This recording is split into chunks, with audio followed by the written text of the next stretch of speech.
So I don't know how to introduce you. So hello everyone, welcome to our meetup. So my name is Dmitry, and today we have two presentations.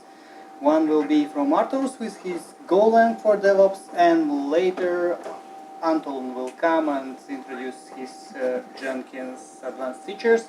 And one more thing, which was I don't remember it. Was it announced or not? It was actually. So we are giving out 2 tickets for Riga Dev Days for our guests with red badges. So yeah, be attentive, please listen, and after that presenters will ask the questions and they will pick up the winner for those 2 tickets. So the pizza will arrive soon, I will disappear to pick it up, and welcome. Let's start.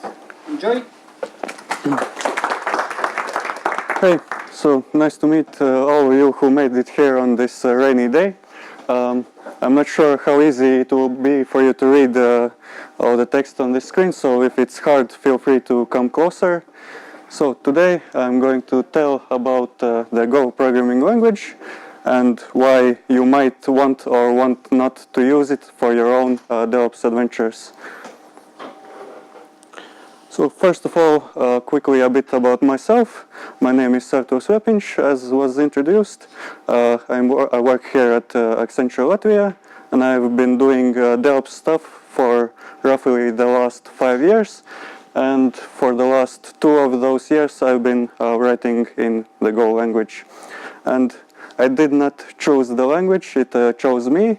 I started working with a customer who already had an automation system written in Go. So yeah, I started working on it, learning the language, and I ended up kind of liking it. And yeah, here I am now basically working with Go pretty much full time, and that's why I wanted to share my experience with it. So what is Go? It's an open source programming language which is made originally by Google and used also internally in Google at scale. So it gives you kind of a confidence that it can be used in scale by yourself. It is statically typed and compiled, so it's kind of similar to C or C++, except it doesn't have all the manual memory management stuff. So it makes the language quite a lot easier. And it was originally designed and still is maintained by 2 pretty well-known people in computer science, who are Rob Pike and Ken Thompson. So these are really old-school experts who are members of the original Unix team, and they have been involved in also a lot of other very influential projects. For example, both of those guys were involved in design of Unicode. So yeah, the people behind this language really know what they're doing. And yeah, some might say that Go is still a very new language, but actually the first public version was released all the way back in 2009, which in computing time is a whole ages. And the first stable release 1.0 was released in 2012, and since then they have been very strict about following backwards compatibility. So a program written back in 2012 will probably still work just fine on the latest Go version. So here you can see a chart of the Google trends of popularity of searches for Golang. As you can see, it has been steadily rising ever since it was released. If I remember correctly, it was one of the quickest rising programming languages back in 2016, but now the rise has been slowing down a bit. And here we can play a little game. You can take a look and count how many of those logos you recognize. Well, the common thing for all of them is that there are tools that might be used by DevOps people, and they are all written in Go. Of course, I think everyone knows Docker, And yeah, Kubernetes is the hot new stuff right now. And actually, the very first prototype for Kubernetes was written in Java, but apparently that didn't go very well, and then they rewrote it in Golang. What else? Of course, there's a whole corner full of all the HashiCorp tools, like Terraform and Packer and so on. So yeah, so HashiCorp is one of the companies that also invest a lot of work in Go. And there's also a bunch of other tools you might know, like Grafana now has a backend that's written in Go, and there's etcd, the extremely reliable key value store, and a whole bunch of others. And because all those tools are written in Go, it's a very valuable language to know if you want to work with those tools in depth. For example, if you want to write a plugin or a library that integrates with some of those tools, you will probably need to know Go. Or if you want to do some debugging why your tool is acting up and in some weird ways, then ability to read the Go language is going to be very valuable for you. For example, in my own work, I use Terraform a lot, and sometimes just digging into the source code is very useful to understand why it's behaving the way it is. So, now that you see all of those tools, you might want to know why are they written in Go. So, we'll talk about that in the pros. And after that, we'll also take a look at the cons, the less good stuff.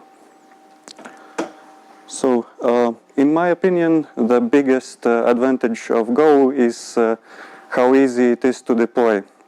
The biggest reason is that Go programs are compiled into one executable, which includes the program itself and all its dependencies. So, and the single file, of course, is going to be very easy to deploy. It also does not require an interpreter or runtime like Python or Java. So you don't have to worry about installing the correct version and configuring it and so on. You can just deploy the executable. And yeah, it makes it tool executable, and you don't have kind of complicated installer like that. And because of all these advantages, it works very well with Docker. And to prove it, I'm going to make a very quick demo where I deploy a very simple application in Go with Docker from scratch. So yeah, let's pray to the demo gods that it works fine. So let me grab a seat. So yeah, let's start with writing a very small application.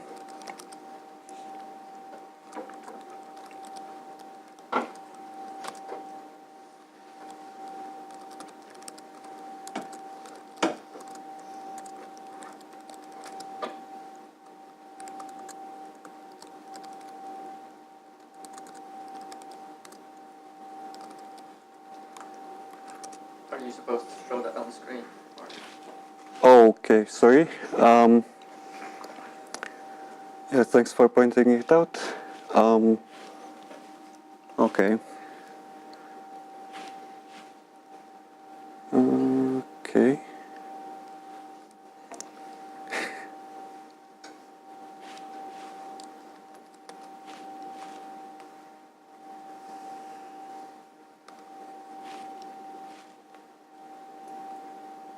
Okay, yeah, finally we're in the right place. So, Can you zoom in, please? yep, maybe a bit too much. Okay, is it readable now? Maybe More or less. Okay, let's do something like this.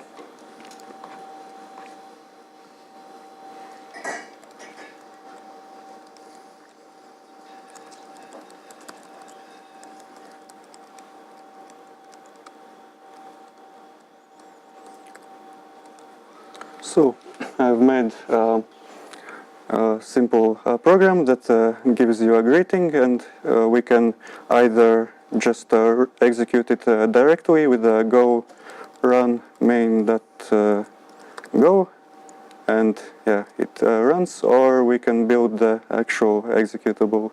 So go build,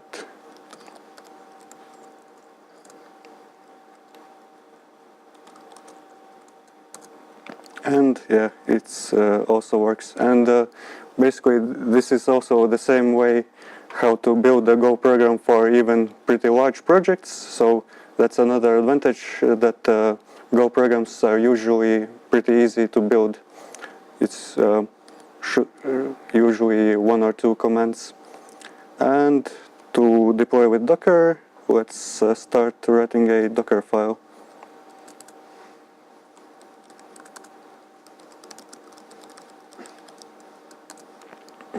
So I'm going to be using the staged builds feature of Docker, where we first use an image that includes the entire Go compiler, but then we're going to put the result in an empty container, so that it's going to be very lightweight. So let's start with from.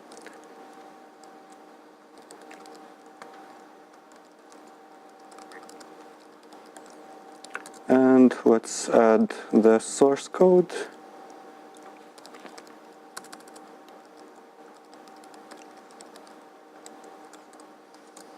And change the working directory to the source code.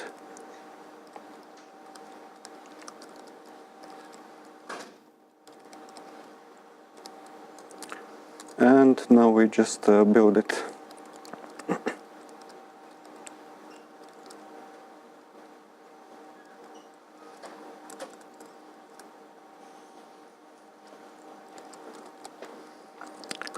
And once it's built, we can just copy the result into an empty container. So let's do from scratch, copy,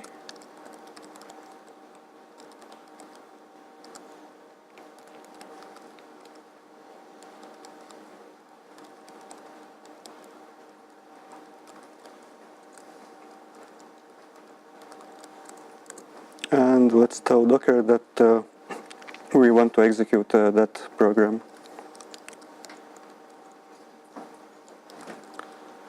Okay, if I did everything correctly, we should be able to build the image now.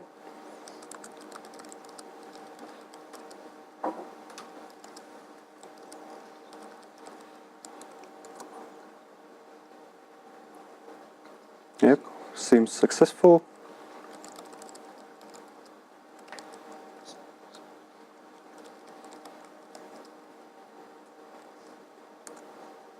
And yep, we just executed the application through Docker, and we can deploy it wherever we want that supports Docker, either it's Kubernetes or some Docker swarm or whatever. Can you show a full large image? Yes, that's what I was about to do. Yeah. So Docker images. So it's only 2 megabytes big. Of course, if you add more and more dependencies, it's going to get bigger, but it's still going to be smaller than an image that includes a whole operating system. So, and yeah, having images that small also will speed up your deployments. So, yeah, let's move back to the presentation.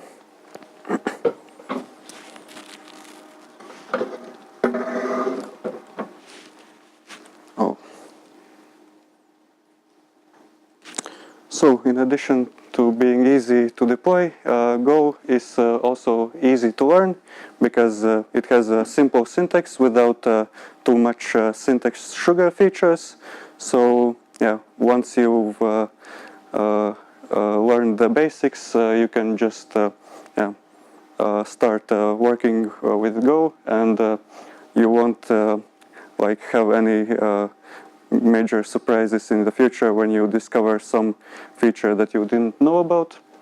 And because of that, also the code is pretty readable, because yeah, there aren't many tricks that you can do in this language because it's so simple. But that also means that code is usually going to be a bit longer than maybe in some other languages, so like Python. And yeah, in comparison with some similar languages like C++, you don't have to manage your memory manually, which is makes life a lot easier. And if you want to do things in parallel, it's very easy to manage concurrent execution with a feature called goroutines, which are kind of like lightweight threads, which can communicate with each other through channels, which is another feature of Go. But in my personal experience, channels are not that often used. So I didn't even go in depth in this presentation about channels, but goroutines are really useful if you want to do things in parallel, and you can run a lot of them in a single program. Apparently, it can even handle up to hundreds of thousands of parallel goroutines. So, and another thing I already mentioned is that builds are very fast for Go, even for relatively large projects. So you will have a fast feedback loop always when developing, and of course also fast builds for CI also will help you have quick feedback on your code. And to gain even more advantage of that, you can combine it with a tool that automatically checks for changes in your source code and does some actions like run your tests or build your project. So I'll show a quick demo again.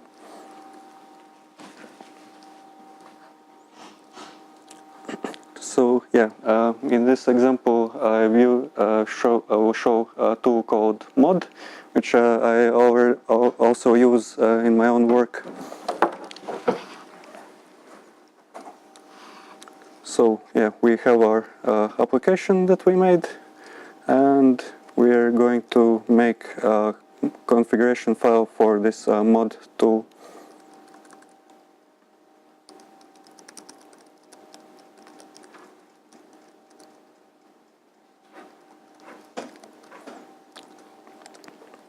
So let's say that for all Go files in this directory, we will do a preparation step.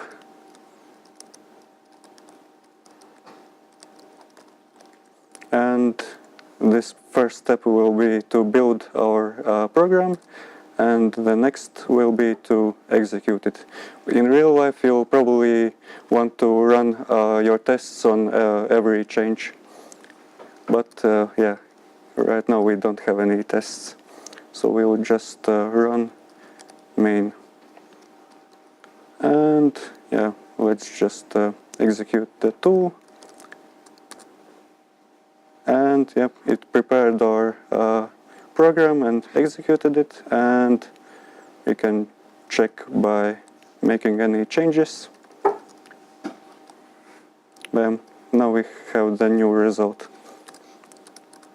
And this will work quickly for even relatively large projects, so you can work almost as quickly as with a interpreted language, for example. There's no noticeable difference.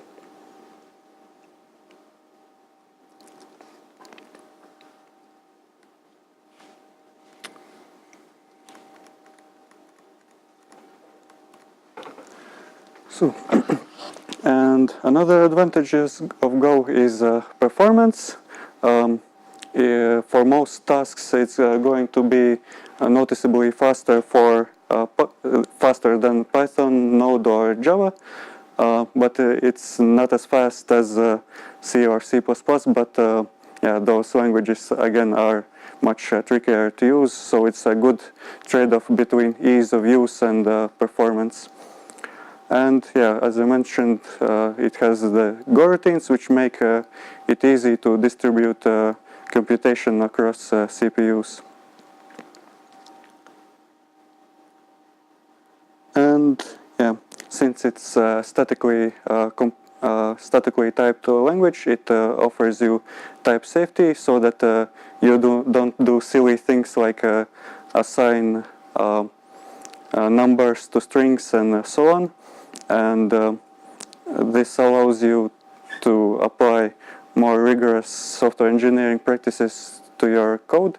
So if you write your automation code in Python, for example, you won't have those assurances that something weird won't happen during runtime.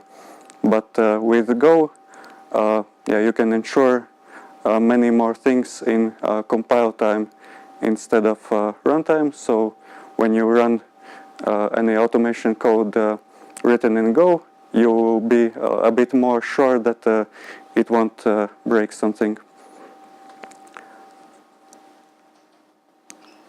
And thanks to this type safety and static typing, it has great integrations with IDEs and editors. Plugins are available for most popular editors and IDEs.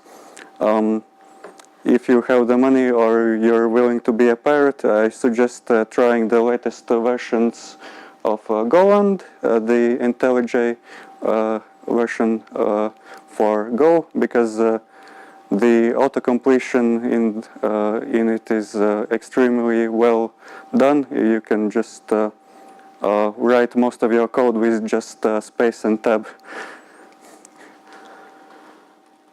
And yeah, Go also has a relatively rich standard library. It's maybe not quite as of Swiss Army knife as Python, but still it has a lot of very useful packages that for DevOps purposes. For example, you can have a built-in HTTP client and server, and the HTTP server is pretty much ready for production use. But for some other languages, you would usually use some kind of web server. But in Go, if you want to serve HTTP, you don't need any additional software. And yeah, Go is also great for executing some external processes. It also has support for a bunch of archive formats and compression, so that would be useful for handling some kind of deployment artifacts. It also has good support for cryptography. So if you were encrypting and decrypting secrets as part of your automation. And yeah, it can talk to databases out of the box. It has a built-in text templating engine, which can be useful, for example, to generate configuration files. And it has a built-in unit testing mechanism, which helps you to test your automation before you use it on actual environments.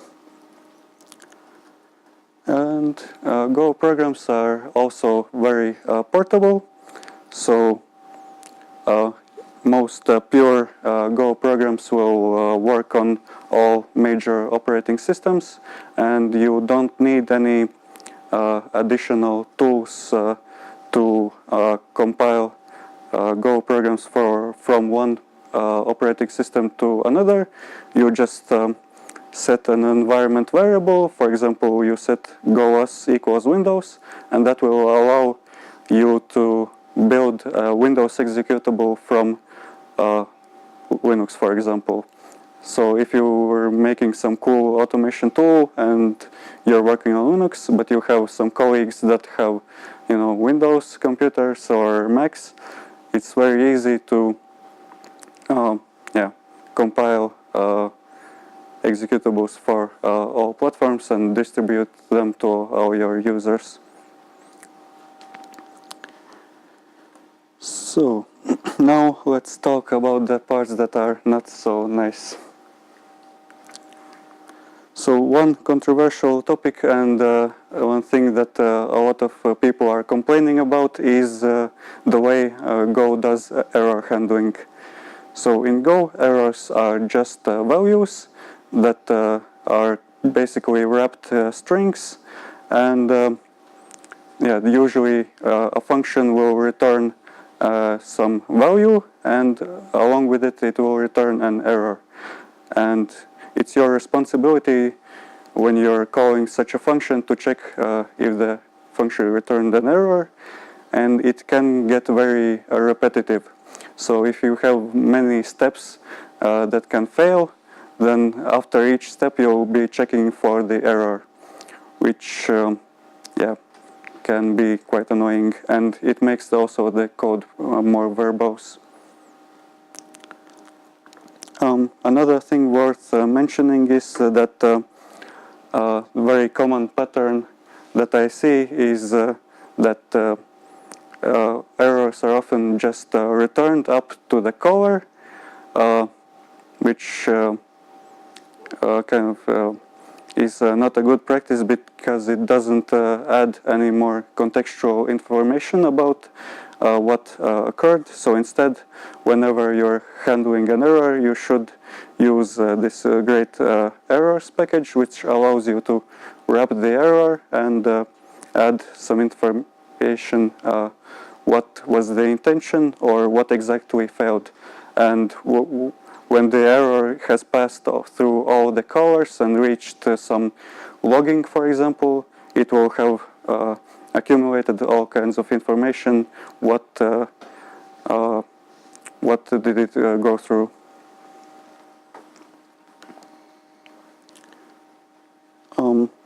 But there's more to error handling in Go than just those errors, because if you do things like divide by 0 or access a null pointer, you'll get something called panic.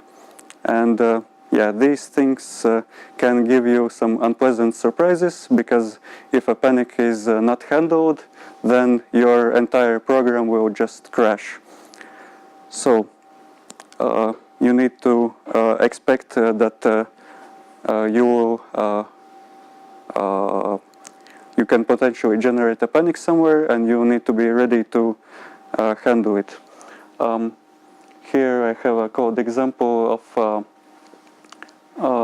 how a panic can be handled, and I won't go in depth with it, but I hope you can see that it is not as readable as a try-catch block, which Go doesn't have, and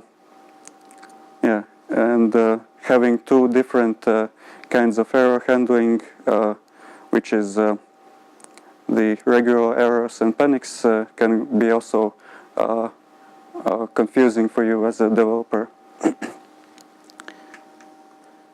Another pain point with Go is the dependency management. So if you work with Go, at first to pull your dependencies, you might be using GoGet, which will just download all the latest versions of your dependencies, and at first it might work just fine, but maybe one day you're trying to build your application or program, and suddenly it won't build because someone updated their package, and suddenly it's not compatible with some other dependency, and you will realize that you have no way to solve it, because GoGet pulls all the latest versions, and you just have to complain to the author to fix the dependency. So to avoid that, you can instead copy all your dependencies into your application's code, which is called vendoring, but then you will not want to manage all those copies of your dependencies by hand. So that's why there are dependency management tools. For a long time there was no official dependency management tool for Go, so there has sprung up a lot of tools made by the community, and yeah, all of those have different quirks and different issues, so it's still pretty painful. But recently, yeah, the Golang authors have started paying attention to dependency management, so in one of the recent releases they made their own official dependency management tool called DEP, but they labeled it as an official experiment, and it does not really give you confidence when you're using something that's called an experiment. And yeah, recently they changed their approach completely. They introduced a new thing called modules, which also change the way your code is laid out in your repositories, and not all tools still support those modules. So yeah, dependency management is still a very open question for Go, and things are still changing a lot.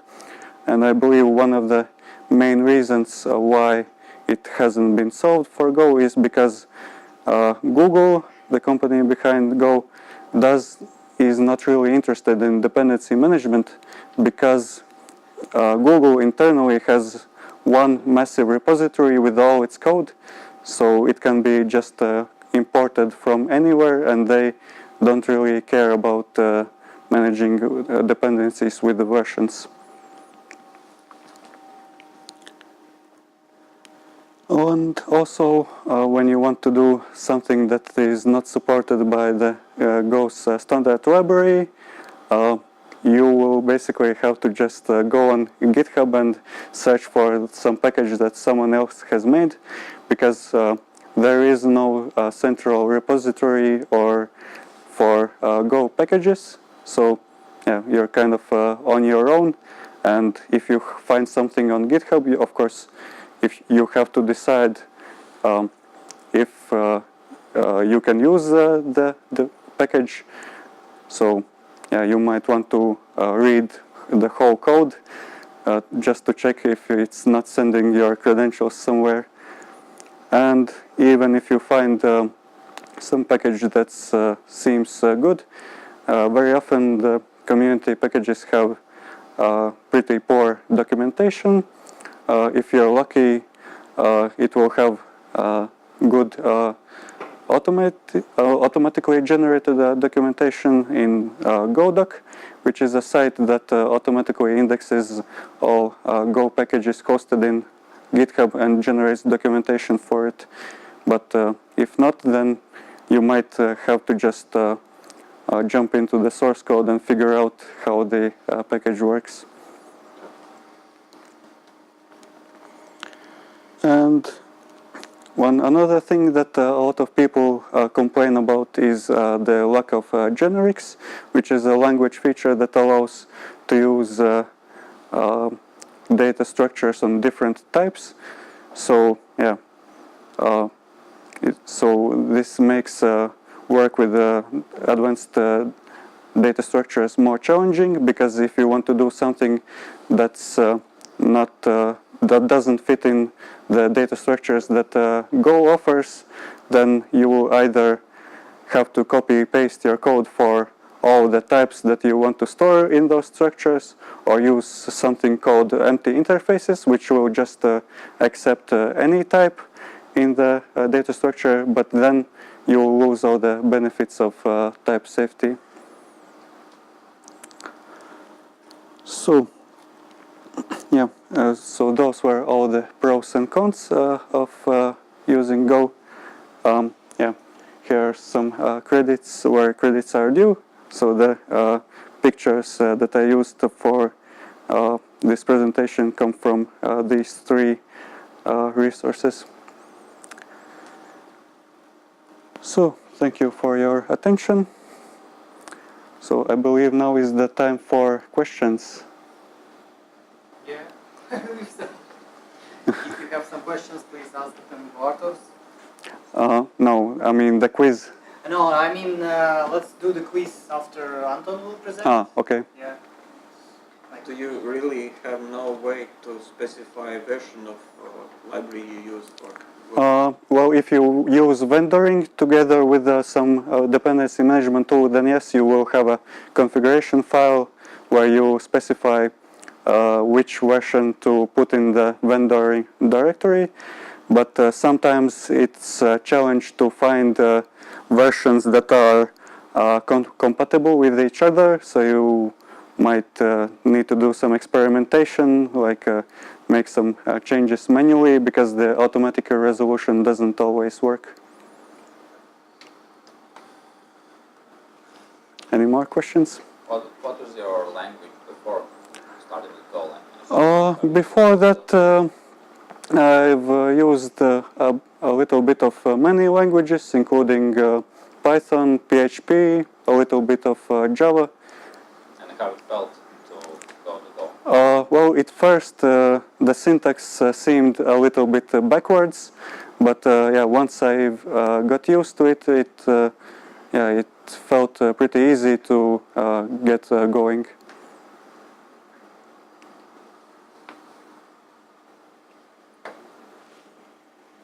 Does it have JSON model?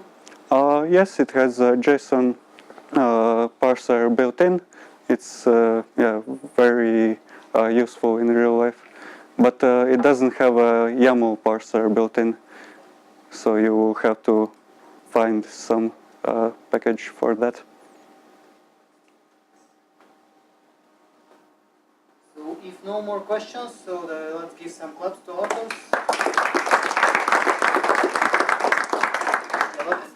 Thank you, Arturs. Let's make a 10-15 minutes break. So take a pizza and Anton meanwhile will prepare his presentation.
Ну, еще не факт.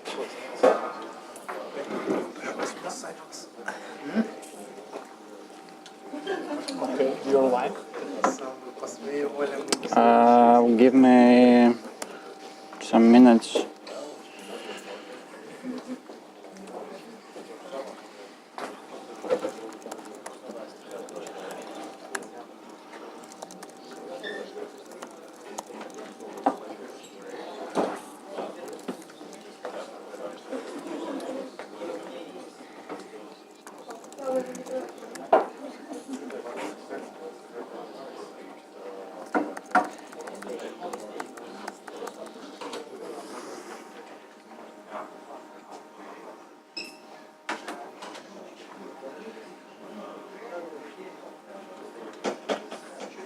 Все прыгает, бегает. Модно, молодежно. Игорь, да, Игорь, я Все? Норм? Давай. Бу-бу-бу-бу-бу. Оно отваливается. Ну все. Мало. Домой. Не, мне походу 5 минут и надо будет.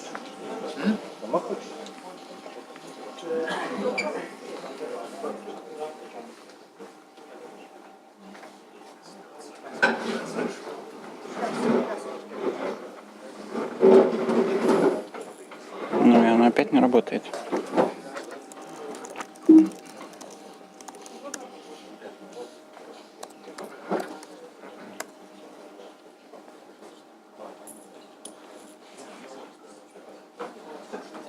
Very interesting, yes.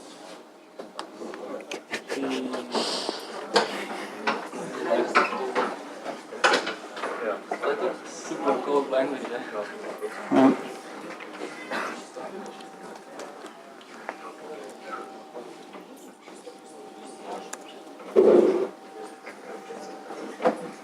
Почему валит? М? Почему валит? Я всю ночь сидел, пытался выяснить.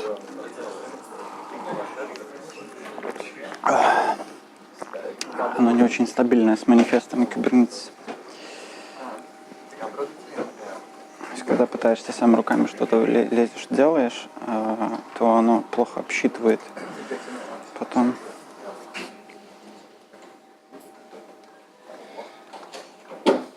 Establish table plan, such as niche. No problem.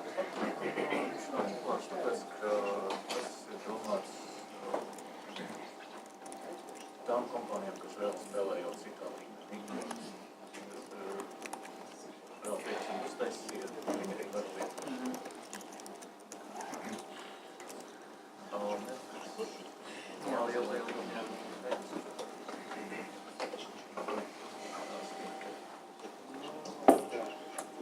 Let's wait a bit while Anton is preparing.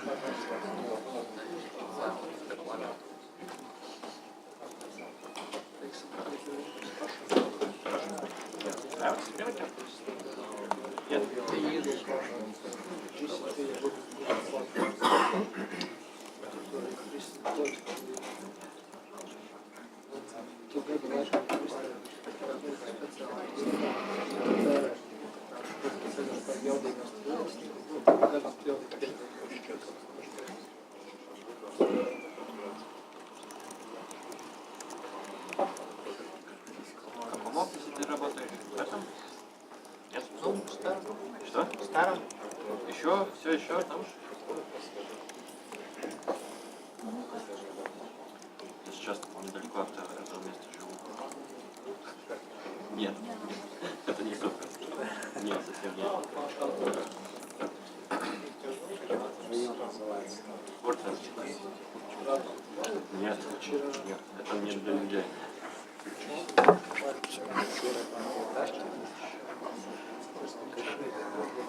Даже не это, просто эту заставила тогда переехать.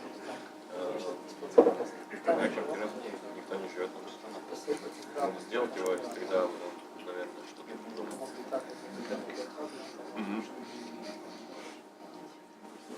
So 1-2 minutes while the proxy creates.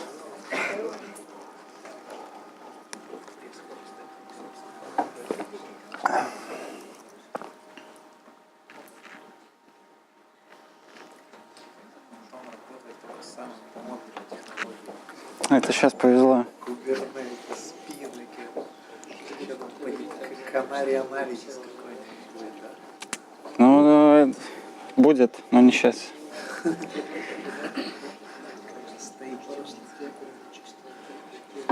У меня на прошлом проекте не получилось использовать, на этом сейчас вроде как.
Okay, so the Spinnaker doesn't work, so we're going home today.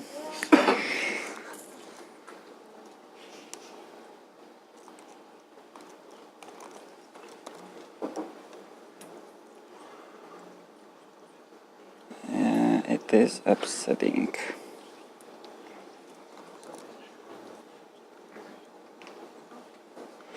It shows something.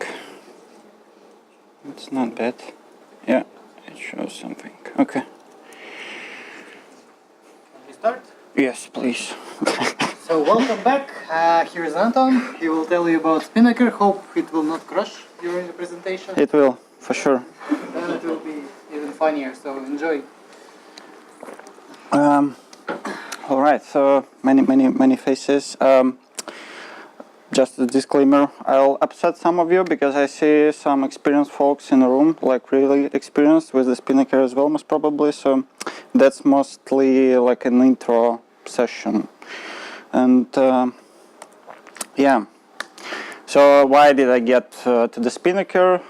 It's quite simple and easy. So the microservices, nowadays we build everything with microservices so that we can pack it, easily deploy it somewhere. We can decouple it and I don't know, test it, and it's all lightweight and great and simple, all cool, right? So for those who still don't know about continuous integration, I won't print from the slides, but it is about building and testing, right? So it is about producing an artifact, regardless of the shape and form of that artifact.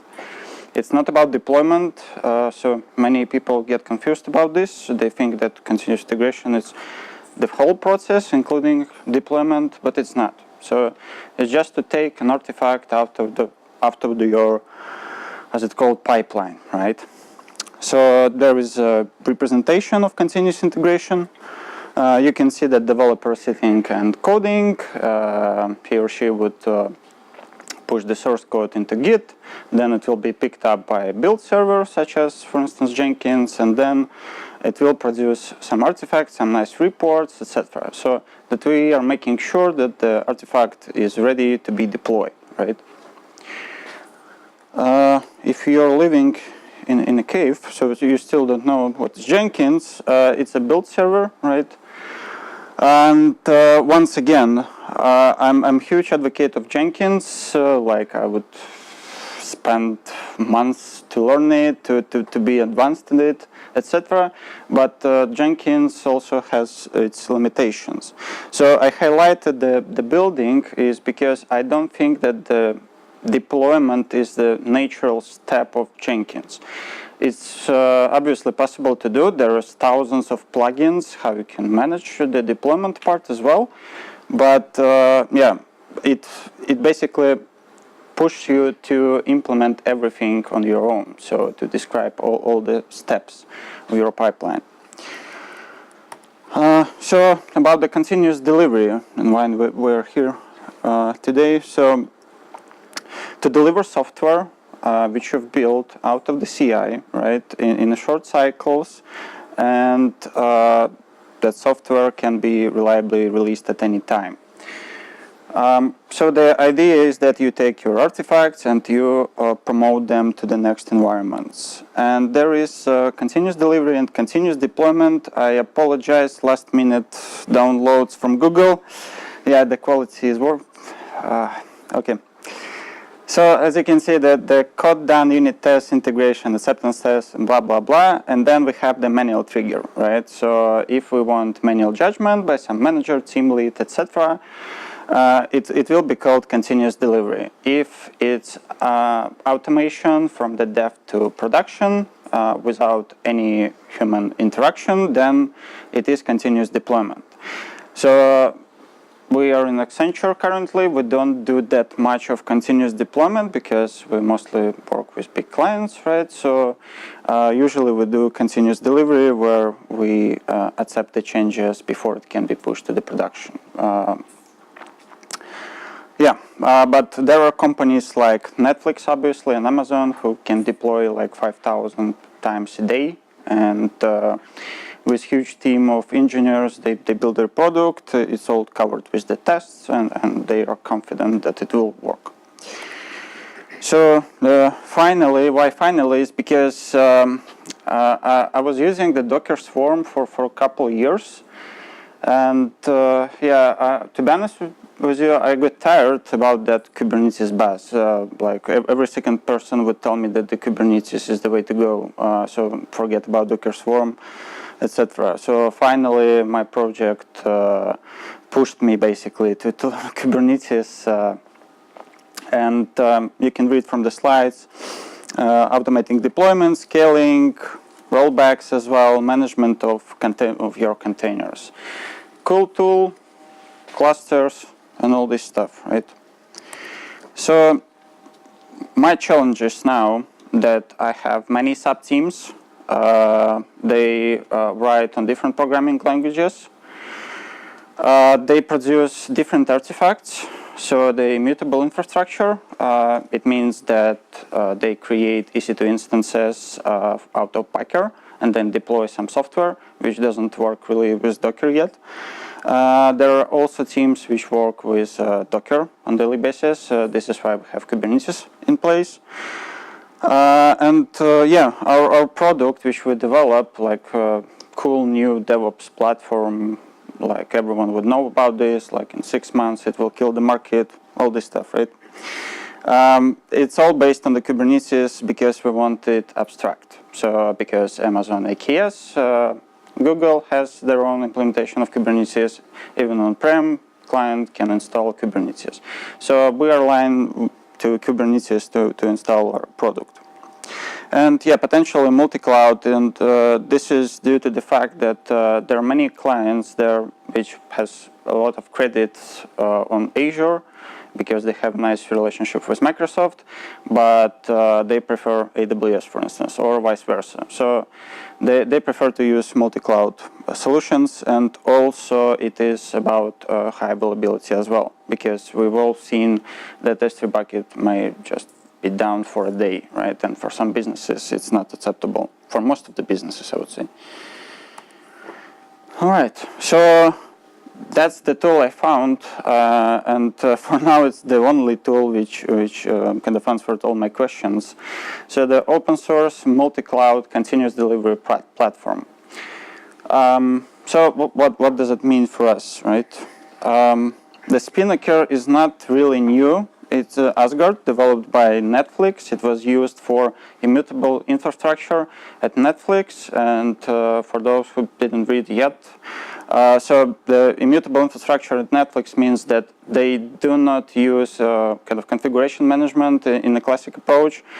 For whatever rollouts they have for the new changes, they do not apply any changes to existing infrastructure. They would terminate the previous like legacy infrastructure, the current infrastructure, and roll out new one with the changes.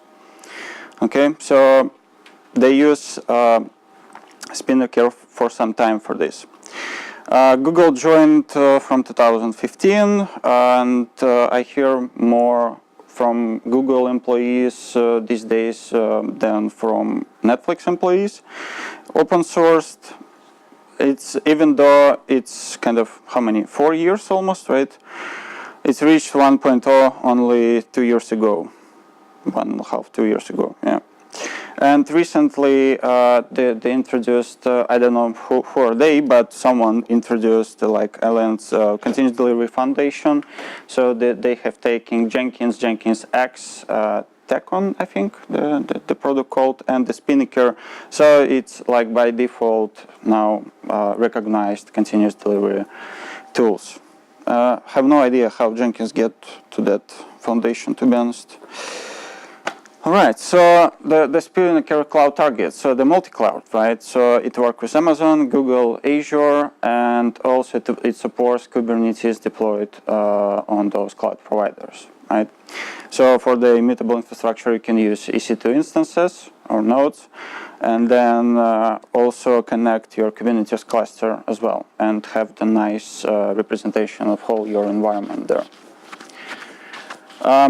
Important point here, I think, if you have a good development team, you can actually write your own cloud providers, and the Google employees, they're very, very supportive, because on my previous assignment I had something with VMware, I don't recall the exact name, and then OpenShift. So they were kind of encouraging me to write the cloud provider, and they said that, hey, we will help you, etc. I don't know Java that well to write the whole cloud provider, but if you have a team, so it is possible to plug in. All right, so the nice, important, and nice feature which I found about Spinnaker is, yeah, sorry for looking at this, I have the copy here. So deployment strategies, right? For some reason, Netflix call it red-black. Everyone else on the market call it blue-green deployment. So it means that near your existing production, you create the copy with the changes, like you have two infrastructures copies, right? And then you just switch traffic on the load balancer. So in this case, Spinnaker supports this out of the box, all great and cool. Then the rolling blue-green deployments, and it's canary releases basically, where you have the validation. So based on the metrics, you can judge like the application is healthy or not. If it is, then you can make that switch. So you let, I don't know, 20–30% of the traffic to the new infrastructure, then you collect metrics, everything good. You let rest of the traffic to your new infrastructure. And then there is also the canary analysis. There is an automated way. I will show it in a sec. Yeah, so this is how it looks like, red, black, or blue-green. Yeah, as I read Martin Fowler, so it's a blue-green actually. So you can see that it's just about switching the traffic between two copies of infrastructure. And then the Kayenta open source automated canary analytics tools. So you can connect Prometheus, so all your metrics from the application and infrastructure, and you can make an automated judgment based on the data, which is kind of awesome. I think this is how you can achieve continuous deployment in a quite easy way, kind of. Yeah, the pipelines, we cannot get rid of the pipelines, right? So in this case, the Spinnaker provides you the pipelines, but it's not the same pipeline as you would have in Jenkins. You can connect Jenkins though to Spinnaker as well, so that after you build an artifact, after you push the Docker image or some artifact to, I don't know, Nexus, whatever, right, you can trigger your pipeline for the deployment at Spinnaker. And there is also triggers and notifications, like you most probably would like to send an email or send notification in Slack. So Spinnaker provides very opinionated some predefined stages for the rollouts, for the integrations and notifications, webhooks, etc. There is also some flow, like you can wait for a couple hours in between dev and prod, for instance, so that canary metrics would be collected, and only after you get all those metrics, you can manually provide your judgment, right? So the safeguards. Yeah, the key point here is without the fear, so that we can deliver as Netflix or Amazon 5,000 times a day, right? So, and Spinnaker provides that under the stages. So if we talk about the deployment, from the UI point of view, you would see that it's just one stage, but you can see how many steps and tasks and operational items there under the hood. So it won't fail you really, because it won't terminate the existing infrastructure unless the new one is ready and the health checks are green. The same for the rollbacks, right? So even though you maybe didn't cover everything with your tests, it will still keep the configuration of your cluster, so you can easily roll back later on. The favorite feature will be for us is deployment windows, because we have Monday to Friday, right? So over the weekend, we can specify that we want to deploy and roll out some new features for our clients. And it's very nice with the graphs, etc. So yeah, this is how canary analysis looks like. You can see that it provides the score, overall score. You can set up thresholds, like if it's less than 50, then it doesn't go to the production, even without asking anyone.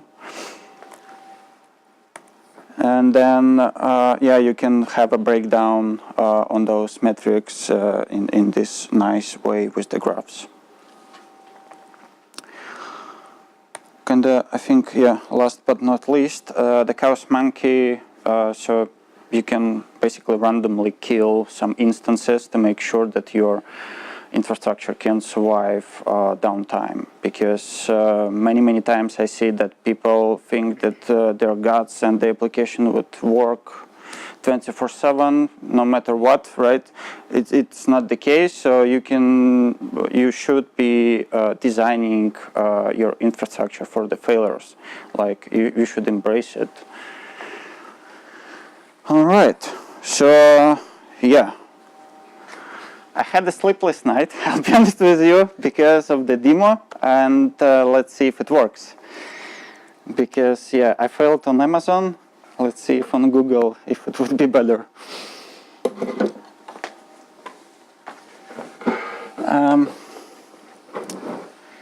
So what is nice about the Spinnaker, right? They provide there are templates for AWS. There are templates for the Google Cloud, which you can deploy in a couple of clicks. It will deploy the compute engine. It will deploy the Kubernetes cluster as well. There are some, I think, manual operations about the service accounts, but it's not that hard. So you can see that I have deployed Kubernetes cluster already. It has 3 nodes, some pods on it, and I also created container registry, some image pushed from the Git. Sure, can you zoom in? Yeah, sure. I hope this is enough.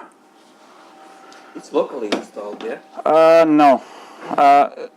Yeah, so usually how it works, usually the Spinnaker isn't exposed by default to the internet, so you have SSH tunnel. So this is why on most of the demos you would see like localhost 9000 port.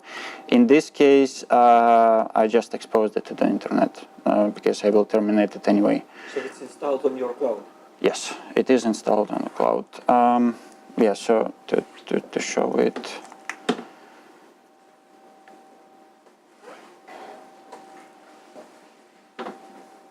So when you have it installed in Google Cloud, and you can deploy at Amazon? Yes, you can deploy it on your laptop as well. This is the kind of nice part of the Spinnaker because it's all also components and microservices as well. So it's really nicely decoupled, and if you would see here, it's deploying how many, like 9 services or something. You can throw something out. There are some optional services as well. Yeah, sorry, I wasn't able to see. All right, so what do we have here? This is the home page of the Spinnaker, right? You can configure it as you like. I mean, in terms of it shows you application, instances, the load balancers, service groups. So you can create the projects, and under the projects you can create some. Sorry, can you zoom in, please? Yeah, sure thing. Yeah. No? I don't know how can I help this. Does anyone know how to change? Because I can try as a separate, but then I won't be able to see. Yeah, it's even worse.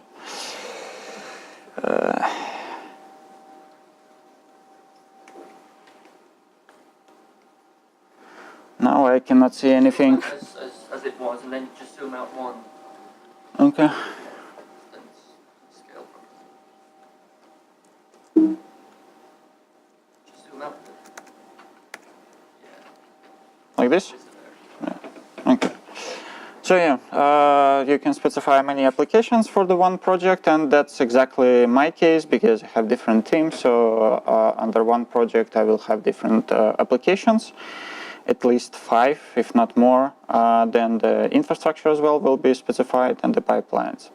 So the project isn't that important in this case. So the applications, this is what matters kind of in this demo.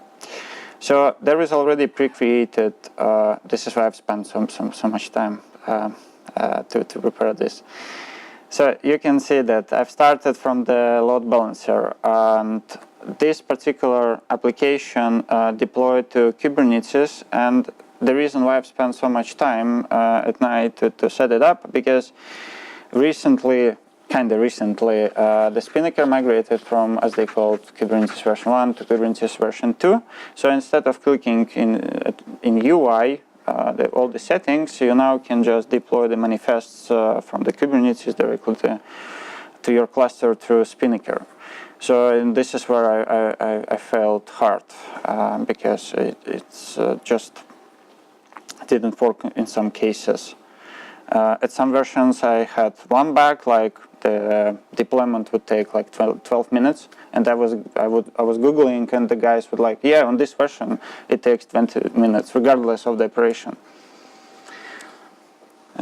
Nice. So yeah, you create the load balancer. So you explain how your application would look like. So there are some annotations. So for this specific case, I just have very dumb application. Yeah, I knew that the first topic would be about Go, so there is only one Golang file with hello world, and it is exposed to port 80. I hope someone can see it. Yeah, so after we implemented this, we have our pods, right, which are connected to our load balancer. And you can see, so the nice part of the Spinnaker is that it scans through your environment. So when you connect your cloud drivers to Spinnaker, it actually knows about your infrastructure in the cloud, right? So, and you can see it that it's green, it works, the health checks are fine, etc. CPU, memory, and stuff like that. Another reason why I failed before I was preparing to demo, because I would do something manually, then the Spinnaker won't correctly scan through my infrastructure. So I had to clean up cache like completely, and after redeploy, rescan my infrastructure. So in this particular case, what do we have? So we have application, right? It's easy. So we have the application, we want to change something, I don't know, remove something, for instance. We want to add it. I will zoom it, because most probably you cannot see a thing. Then commit, then push. And then, yeah, most probably, I think I have it as a tags. So as a developer, I've made my change. That change was deployed to Bitbucket. Then I have a cloud build out of Google connected to my Bitbucket. So the source code should be pulled. Yes, it is. So the cloud build will build my application inside a Docker image, and it will push my application to the container registry. So imagine you have Jenkins instead of this, instead of cloud build, and then you have some Docker registry publicly available, for instance, and you put your artifact there. So it is now there. We have Docker image. So what's next? Now we have our pipeline. It's come on. Yeah, it is. Thanks. Yeah, so you can see that I've just set it up. There were two steps. There is the first step, configuration, where I set it up my. Yeah, it's bad. I set it up my trigger, so it scans actually on every push to the Docker registry, regardless of the tag. You can set up some regexp for these regular expressions. And specify some parameters and notifications. And then the next step, the manifest. For the sake of demo, I just specify the manifest as part of the pipeline. You should not repeat it at home, obviously. So you should be having the Docker image separate and the manifest stored within your source code, most probably. And also the Spinnaker able to understand that. I mean, you can specify that your manifest comes as an artifact, not as a text. And also, as you can see, you cannot actually see this, but I've set it up manually from the UI. But yeah, the Spinnaker is a nice tool, right? So everything is a code. So you can also specify your pipelines as nice code as well and store it in the Git. Yeah, so what does it say? It says that it will take the Docker image Meetup application and it will deploy with the 3 replicas to my service, which is called Meetup app service, which I've created here. Yeah, so in this case, as you can see, hopefully you remember or not, so there were nine services deployed, 9 containers, right? So now there are how many? 4 services with 3 containers in each, so 12 in total. And if I go to my UI, I will see that there is hello world, etc. Right? And if we go to the, sorry for switching, if we go to the Kubernetes engine and we will check the services, you will see that there are 12 of them deployed. Right, so I think that's all for today. I will definitely come back with the more kind of advanced speech next time when I will implement it on the project. I mean, we already started, and I'm sure there will be a lot of failures along the way. So yeah, next time I will share how we failed with Spinnaker.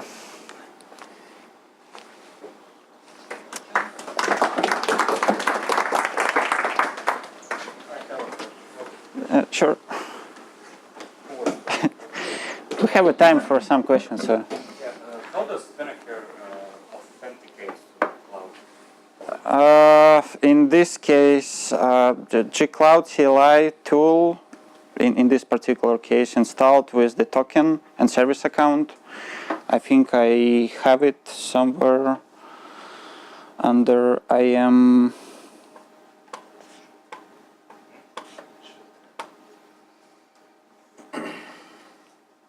It should be somewhere.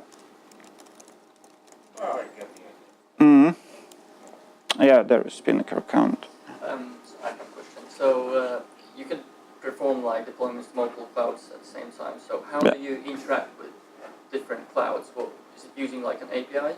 So I'm not familiar with Google Cloud platform, but for example, with Azure you can use Terraform, you can use PowerShell, you can use ARM templates to sort of interact with that cloud. So how does this is being accomplished?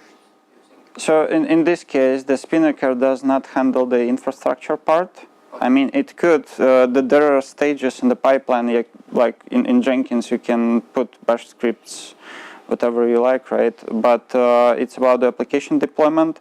And as long as the Spinnaker can authenticate to, for instance, Kubernetes cluster or to AWS, Azure, or Google Cloud, so it can talk. And there is huge documentation how you can do this quite easily, once again, through those service accounts. So it talks to the cluster directly? Yes. Okay. And there are many... The cluster would be secured and you're unable to communicate with directly. How then would you do the deployment? Sorry, like come again? VNet. If it sits behind a firewall, how do you perform the deployment? So you would need to set up the most probably VPN tunnel between those. Okay, so the Spinnaker is then sitting on the same infrastructure somewhere. No, not really. I mean, you would need to set up the VPN tunnel between your AWS and Azure, for instance. In this particular case, yes, it is set up on the same Kubernetes cluster. I mean, Spinnaker, all the containers deploy to the same cluster, just under different namespace in Kubernetes. Okay. Yeah, I have 2 questions actually. Have you managed to get to the secrets management, or is it like you are splitting out secrets management for applications and all the critical parts, or are you integrating in Spinnaker? Separate. Okay. And second thing is more open question: what's your experience about like codifying the pipelines? Like if we compare to Jenkins declarative and Jenkins groovy to Spinnaker. Feel. I didn't get to the point of the coding pipelines, but from the kind of quick look, I would say that I would be more comfortable with Jenkins pipelines rather than with Spinnaker pipelines. Sure. So immutable infrastructure sounds really great until I guess you have some persistent data like in database. So how does Spinnaker handle these cases? I have no idea, to be honest with you. I didn't do databases in Spinnaker, but while I was researching, there are many presentations on this, and there are companies they do the DB migrations, and they have like 1 or 2 steps like DB migrate in the pipeline. So I think, at least in my head, right, how it works, it's just a tool, right? So how you program it, it's up to you. It's the same with Jenkins and any other tool. It just provides you nice pre-built steps, I would say, and nice tools for the canary analysis and blue-green deployment out of the box. But you still can code whatever you like for your custom development. One question basically. What happened if one of the Kubernetes nodes go down when testing? Did the Spinnaker understand it? No, yes. Okay. Yeah, yesterday I terminated a couple nodes, and yeah, I did it on AWS actually, but with launch configuration and how it's called. So the nodes were recreated out of the cloud provider in this case. Okay, anybody else? So if not, then thanks Anton and ask your questions. So let's do the following. So for those who are not Accenture employees, we have 2 tickets for Riga Dev Days. So each of the presenters will ask the questions and pick the winner for himself. And after that, the winners will stay, and me and Toms will provide you a link and explain how to get your tickets. I think we've changed our minds regarding the procedure. So the kind of the most the greatest questions kind of which I received, for instance, I will give away tickets, right, to people who asked the most advanced questions. So in this case,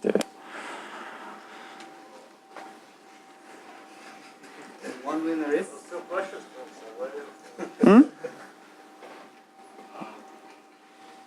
Yeah, for Anton, just this was vice versa. So Arturs can ask questions about Go, and then decide which will take the second. So in this time, ask the answer.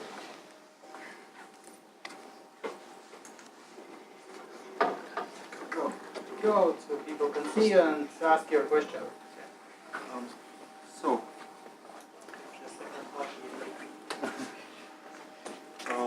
yeah, I also wanted to make the question more interesting. My question is, how many tools written in Go can you name? And if you're feeling confident, then yeah, raise your hand, and if someone can name more, then they can challenge you.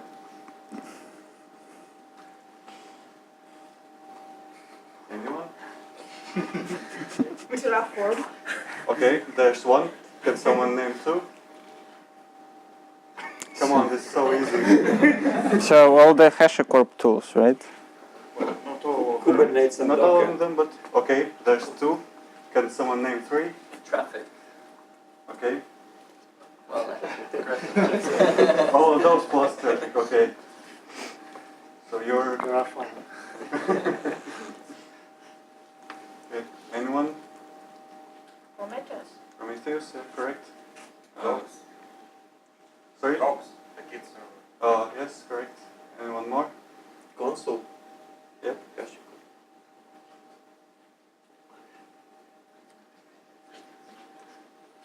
Can someone name one more? Or is he or winner? I already have tickets, so Or maybe you can give them to someone. I think the girl asked 2 correct answers. Okay, yeah. Okay, then yeah, maybe you can be our winner. If you want. That's more like improvising. All right, so Thank you. Who won the tickets? Please come to me.